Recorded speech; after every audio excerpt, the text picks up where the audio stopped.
Hello, friends, and welcome to the This Is Gonna Hurt podcast. My name is Gordon Duncan. I'm the owner of Capitalize Marketing and Consulting, and the This Is Gonna Hurt podcast is part of the Capitalize Your Best podcast network of shows. We come to you on Mondays with This Is Gonna Hurt, where we help you make a better you. This is personal growth. On Tuesdays, we have the Coach Training Partners show, which is helping coaches grow their revenue and create programs. On Wednesdays, we have the Capitalize Your Best show, which is about growing your business and your marketing. Thursdays, we have a live coaching call. And then on Friday, we have the You're Entitled to Your Opinion, which is just a fun genre-based show where we talk about horror movies and action movies, things a little bit left of center. But here today at the This Is Gonna Hurt podcast, we have my 5 big lessons of 2025.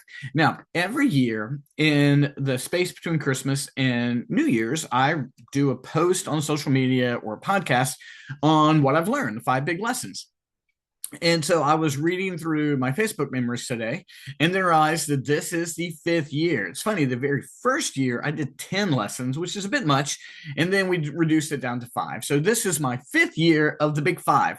So there are a ton of lessons to learn, and 2025 has been insane. If you just went with the national news, you've got the efforts that were happening with DOGE, and you had the issues with the economy, and then we have the furlough, and we had so much going on there. We've got wars that began and ended, and and then you have your local issues, and then so many things going on. And you know what I noticed this year is that all of these has such a massive effect on all areas of life. So, for example, here in Virginia, when the furlough was happening, it was affecting people's day-to-day lives. People weren't going to work. They weren't getting their paychecks, or they were going to work and not getting a paycheck. Relationships were strained. It affected everything. So many things going on. Nothing was isolated. There were very few isolated events. Everything flowed over. So this is really a combination of things I've learned from Capitalize Your Best, which is over on my marketing, and then Capitalize Your Best Life, which is over in the personal coaching. And so I boiled it down to these 5. So let's jump right in. My number 1 big lesson of 2025 is distractions kill more dreams than the economy. Distractions kill more dreams than the economy.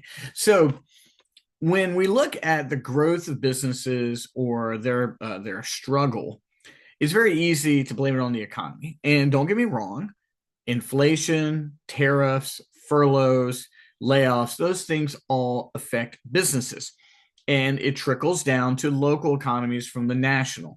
But I think distractions are a bigger killer than the economy. No one is doubting that it's easy to be distracted with binge watching on streaming or to be distracted by our phones on scrolling, but it's really the lost hours as well. It may just be that 45 minutes that you just completely lose in the morning. Or it might be the 45 minutes you just completely lose when you say you need to go to sleep. Don't get me wrong, I'm not standing against downtime, but downtime should be purposeful, especially when we're growing businesses and we're being purposeful in our relationships. So if all of a sudden every single night we're just losing ourselves for an hour watching TikToks or Reels, that could very well be what's hurting your business or your physical health, or your relationships more than anything else.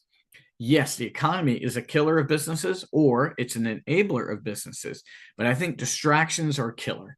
And I look back in 2025 and I see 2 huge distractions, areas that I just gave myself over to distraction. And one of them I was completely aware of, one of them I really wasn't. And one of them, when it came to an end, I was like, that was a massive distraction. And the other one, I was like, wait a minute, I am wasting so much time here. This time is not self-care. It's not recuperating. It's not productive. It's not even downtime. It's just a distraction. So my encouragement to myself and to all of us is look for those distractions and kill them. Have your self-care, have your downtime. But if that distraction is not enabling you to greater things, it is literally a distraction. So distractions kill more dreams than the economy. Number 2, physical health is not a flex. It's the building block. Physical health is not a flex. It is a building block. I am on year 16 of my running journey, my marathon journey. And along the ways, I've had my season on the Peloton, this direction. I have had seasons of yoga, seasons of swimming, but it all comes back to running. And this year, I added the gym at least once a week, sometimes 3 a week. And so it's transformed my body and it's transformed my approach to running. I don't feel like I'm as fast as I have been, but I feel like I have more endurance and I have less of an inclination towards injury. None of that is a flex because what I have noticed is when my discipline is dialed in, the discipline I have for my relationships, my business is dialed in. So around July of this year, I really fell off from what I perceive as my discipline in running, and it hurt my relationships. Between the end of my marathon in November and really up until Christmas, my running was spotty. I was getting down to 20, 30 miles a week. And for me, healthy is 40 plus. And just in the last week, have I found a renewed discipline. I've signed up for a race. That's a big stretch. And you know what? That discipline all of a sudden is making other areas fall in line because I have to get massive amounts of mileage. And if I'm going to get the mileage, I can't be distracted in the morning and I have to eat differently. I have to drink differently and I have to interact differently. Guys, physical health is not a flex. It's the building block. And if you are not pursuing your physical health and you are not making the sacrifices necessary for your physical health, you are going to pay for it somewhere else. And I'm telling you, I'm reading a great book right now, How to Win with Others. And it's from 1969. And it talks about physical representation in business. It goes back to how to win friends and influence others. Listen, it has an effect. You show up and you're disciplined and you're healthy, then it's going to make an impact on your business. It's going to make an impact on your relationships. Physical health is not a flex. It's a building block. Number 3, daily learning has to expand as a challenge for growth. Daily learning has to expand as a challenge for growth. I'm always a huge proponent of reading and audiobooks and podcasts. I take in a lot of all of those, especially audiobooks and podcasts during my running. And so daily learning, getting better every single day, that 1% improvement is very, very important to me. But I noticed that I was in a bit of an echo chamber, only listening to the same podcast, only listening to people with my same ideology. And this year I expanded. So went full on into Robert Greene. I was challenged greatly by his writing, still in the midst of that. I expanded into more of the Stoics, which I definitely avoided when I was a pastor. And a lot of the new thought leaders, when I was writing the Capitalize Your Best Daily Reader, many of their quotes resonated with me. And it's not as if all 3 of those were in direct contradiction of things I believed, but they were different and outside my normal thinking, definitely outside some of my seminary training and definitely outside what I thought of. And so I'm reading things, I don't have to agree with them, but I'm being challenged by them and it's growing my brain and it's expanding the way that affects my relationships and my business. And so guys, your daily learning has to challenge you. It has to expand. If you're only reading and listening to people who you already agree with, you may not be learning much. You may just be affirming things you already know. That's got some benefit, but you may not be growing. So daily learning has to expand as a challenge for growth. So, okay, number 4. So building long-range success means incremental growth. Building long-range success means incremental growth. I think the most successful thing I did this year was I created 3 brand new things.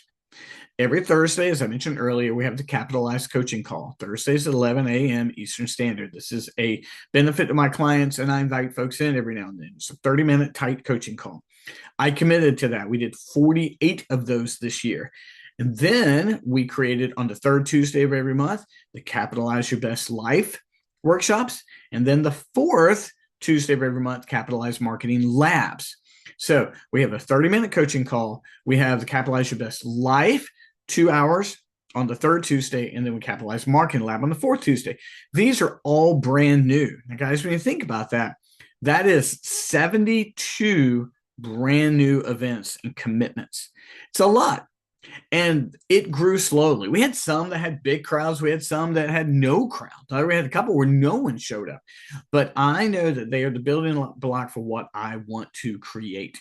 And it took time and over and over again. It took preparation on my part. 70 different speaking engagements, right? 70 different times I'm inviting people in. And the growth has been slow and incremental. And the moments I was discouraged, I didn't give up. And I'm very thankful for that. But if I want long-term success, these things are essential. And these are the building blocks. So if you are building something with long-term success in mind, it's going to take slow growth.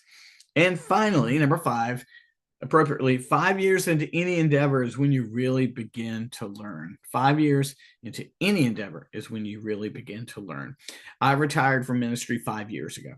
I believe it was the end of end of October, early November. And I'm telling you what, this year's been like stepping into the matrix. Like I feel like I've learned more this year than ever. I wish I knew these lessons 5 years ago. I did not. I found new levels of work. I found new levels of working hard. I found new levels of working efficiently. I found things that weren't working and things that did. And there's something about year 5 where your mind opens up. It's something about that over and over a year growth that finally clicks. And so if you're in the midst of a young endeavor, hang in there. You're going to learn so much in year 5. And if you're in a long endeavor, I think these 5-year cycles continue. But 5 years was just eye-opening for me. So those are my 5 big lessons. I hope they're helpful for you. Let me read them again. Number 1, distractions kill more dreams than the economy. Number 2, physical health is not a flex. It is a building block. Number 3, daily learning has to expand as a challenge for growth. Number 4, building long-range success means incremental growth. And number 5, 5 years into any endeavor is when you really begin to learn. I hope you enjoyed this. Like it, share, comment, let me know what you think. And also, I want to invite you that on January 12th, we're having our second Decade in a Day. That is a long-term planning workshop from 9 to 3 here in Fredericksburg. If you're interested in that, reach out to me. We have guest speakers. We have breakfast, lunch, and a social. The last one went so well. I'll be glad to put you in touch with folks who went to that and get feedback from them. But guys, thank you. We're wrapping up another year. I hope you enjoyed the show. I hope you're enjoying all the podcasts. Let me know what you think, and I will talk to you again next week. Thanks, friends. Bye-bye.